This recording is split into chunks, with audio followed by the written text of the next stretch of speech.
Aujourd'hui, je te propose 5 idées de déjeuner protéiné, mais sans scoop, sans smoothie compliqué et sans recette parfaite. Parce qu'après 40 ans, on entend souvent parler de protéines, de mieux manger, de soutenir notre énergie, mais parfois, on a juste besoin d'idées simples qu'on peut vraiment refaire dans une vraie semaine. Je vais être honnête avec toi. Moi, mon déjeuner est souvent très répétitif. Très souvent, c'est des œufs avec des toasts, puis des petits fruits, souvent des bleuets. Puis vraiment, ça me va. Je pense pas qu'on a besoin d'être original tous les matins pour bien manger. Mais parfois, ça fait du bien d'avoir quelques options de plus. Alors aujourd'hui, je te montre des idées qui sont simples, qui sont économiques, qui sont familiales et surtout réalistes. Petite précision. L'idée, c'est pas d'acheter toute une nouvelle liste d'ingrédients. L'idée, c'est de partir de ce qu'on a déjà à la maison. Ça, comme par exemple des œufs, du pain, du gruau, du yogourt, du fromage, des restants. Puis avec ça, de bâtir des déjeuners un peu plus soutenants.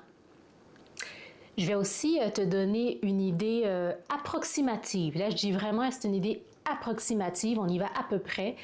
Des protéines pour chaque déjeuner.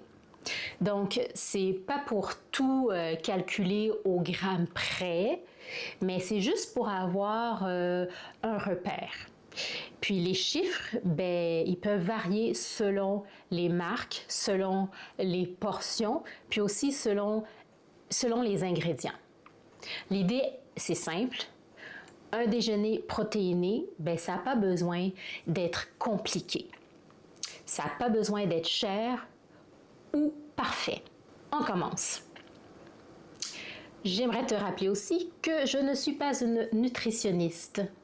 Alors, je te parle de ce que je mange, de ce que je fais personnellement. On commence avec le premier déjeuner. Très simple, c'est ce que je mange à presque tous les matins. Déjeuner numéro 1, des œufs, des toasts, des bleuets. Ça, c'est mon classique. C'est simple et c'est vraiment pas original. Mais c'est pas une recette Pinterest, mais c'est quand même un déjeuner que je refais souvent parce que c'est rapide, c'est économique, puis je sais qu'il va vraiment me soutenir pour tout le matin. Alors, tu peux faire les œufs comme tu les aimes. Tu peux les faire brouiller, tourner, à la coque, en omelette, peu importe. L'idée, c'est d'avoir une source de protéines, un féculent simple et un fruit à côté. Avec 2 œufs et 2 toasts, on est environ autour de 18 à 22 grammes de protéines selon le pain que tu vas utiliser et aussi selon la grosseur de tes œufs. Alors, ce que j'aime de ce déjeuner-là, c'est qu'il rappelle une chose importante. C'est qu'on n'a pas besoin d'être original tous les matins. Si tu as un déjeuner qui fonctionne pour toi, qui te plaît, qui te soutient, garde-le.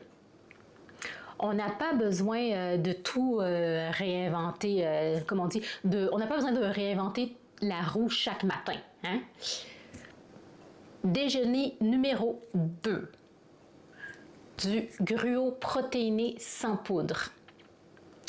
Alors, la deuxième idée, c'est un gruau protéiné sans poudre. Le gruau, c'est un classique, mais parfois, on le fait seulement avec, justement, de l'avoine, du gruau et un peu de sucre. Ça peut être un peu de cassonade, un peu de miel ou de sirop d'érable. Mais le problème, c'est que ça ne nous soutient pas très longtemps. Donc, pour le rendre plus complet, on peut ajouter des ingrédients simples comme du yogourt grec, des graines de chia, du lin, du beurre d'arachide, du lait ou même une boisson de soya. Et on n'oublie pas aussi des fruits, des bons fruits. Moi, personnellement, j'aime faire une base de gruau, puis ajouter des graines, un peu de beurre d'arachide, puis du yogourt grec à la fin pour augmenter les protéines qui sont dans ce déjeuner-là, puis pour le rendre plus crémeux. Donc, selon les portions, ce genre de gruau, il peut tourner autour de 20 à 30 grammes de protéines, surtout si on ajoute, surtout si on ajoute une portion de yogourt grec ou qu'on utilise une boisson plus protéinée. Et ce que j'aime, c'est qu'on peut le rendre familial.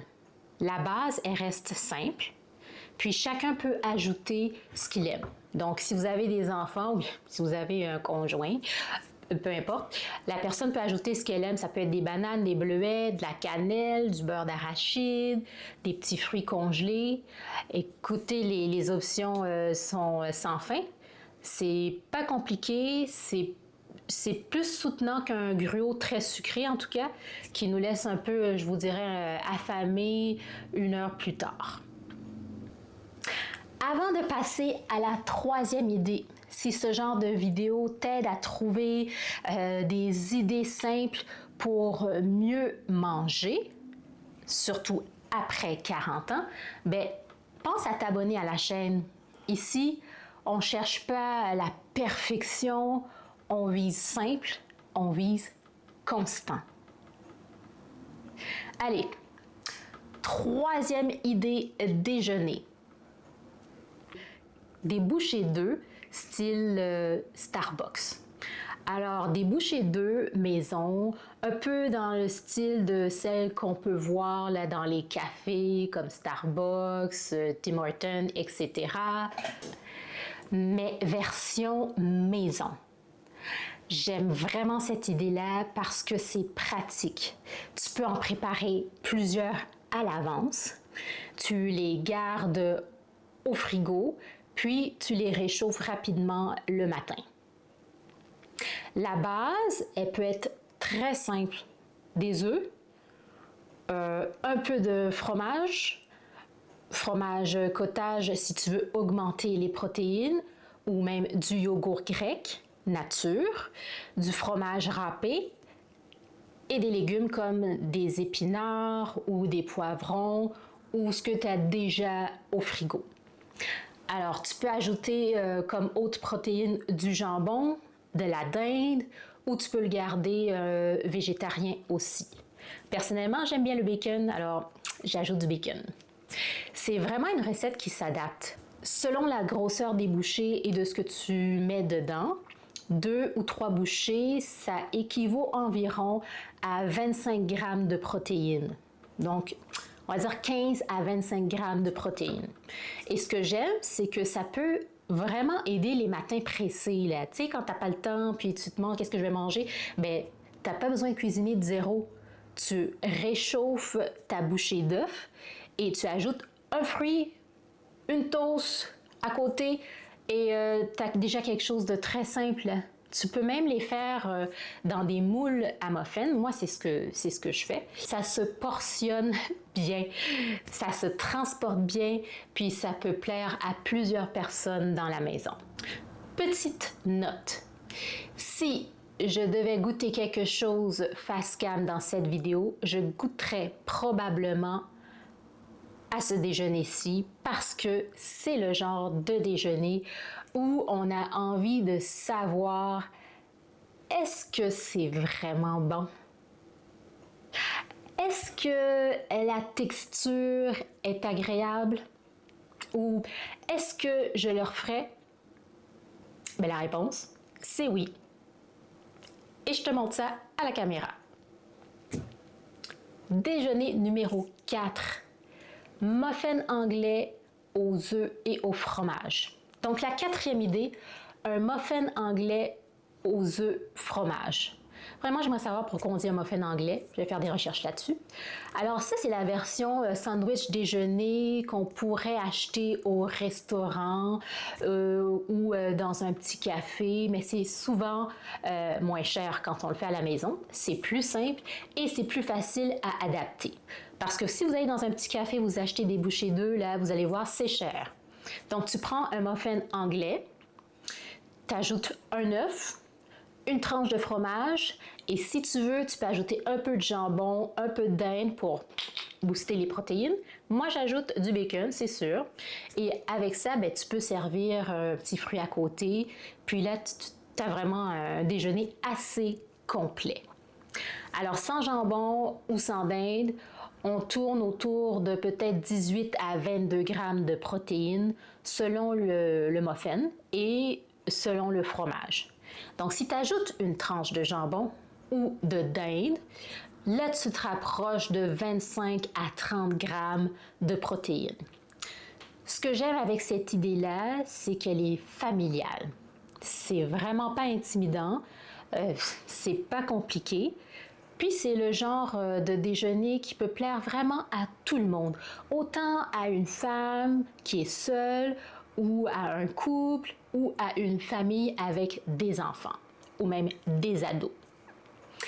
Et si tu veux le rendre encore plus simple, tu peux préparer quelques éléments d'avance, comme par exemple tu peux cuire, tu peux faire ton mélange d'œufs, tu peux couper les muffins anglais, tu peux aussi avoir le fromage prêt. On ne cherche pas la perfection, on cherche des options qui nous facilitent la vie. Déjeuner numéro 5, et ça c'est le plus surprenant, c'est quoi? Ben, c'est des restants de souper. Donc la 5e idée, c'est probablement la plus différente de toutes celles que je vous propose, c'est les restants du souper au déjeuner. Alors, ça fait un déjeuner salé. Je ne sais pas, mais on y pense pour toujours parce qu'on a souvent une idée très précise de ce que c'est un déjeuner ou de ce que ça devrait être un déjeuner.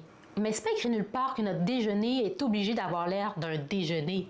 Tu sais, si tu as des restants de poulet, de saumon, de viande hachée, de chili, de tofu, de riz, de patates, de légumes, écoute, ça peut très bien devenir un déjeuner soutenant.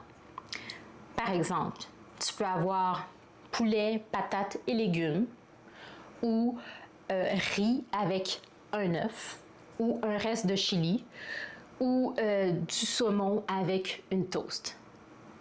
Alors moi, c'est vraiment les restants que je prends, peu importe ce que c'est. C'est probablement l'option la plus rapide, la plus variable, mais aussi une des plus soutenantes. Parce que ce qu'on utilise, ben, on peut facilement, avec ce qu'on utilise, tu peux facilement être autour de 25 à 35 grammes de protéines, parfois même plus. Et ce que j'aime avec cette option-là, c'est qu'elle est vraiment économique. Écoute, tu cuisines pas nécessairement quelque chose de nouveau. Tu utilises ce que tu as déjà. Et pour certaines femmes, surtout pour nous qui sommes après les 40 ans, qui avons dépassé les 40 ans, ben, un déjeuner plus salé puis plus protéiné, ça peut être plus satisfaisant qu'un déjeuner très sucré. Alors, c'est sûr que c'est nouveau, on doit sortir des sentiers battus. Et comme je vous dis, c'est pas une règle, c'est une idée à tester. Alors voilà, c'était 5 idées de déjeuner protéiné, sans poudre, après 40 ans. Ce que je veux surtout retenir, c'est qu'un déjeuner protéiné, ça n'a pas besoin d'être compliqué, ça n'a pas besoin d'être cher, puis ça n'a pas besoin d'être parfait. On peut partir de choses simples, des œufs, du yogourt grec, du gruau, du fromage, du pain, des fruits, des restants et construire des déjeuners qui nous soutiennent un peu mieux. T'as pas besoin d'aimer toutes les idées, là. Peut-être que, je sais pas, peut-être que tu vas seulement en garder une ou deux. Ben, c'est déjà assez. Le but, c'est pas de compliquer tes matins avec une nouvelle liste d'épicerie parfaite. C'est de trouver quelques options simples que tu peux vraiment refaire. Dis-moi en commentaire, est-ce que tu es plutôt déjeuner sucré, déjeuner salé ou toujours le même classique comme moi? Merci d'avoir passé ce moment avec moi, je l'apprécie vraiment. N'oublie pas, on vise simple, on vise constant. On se revoit à la prochaine vidéo.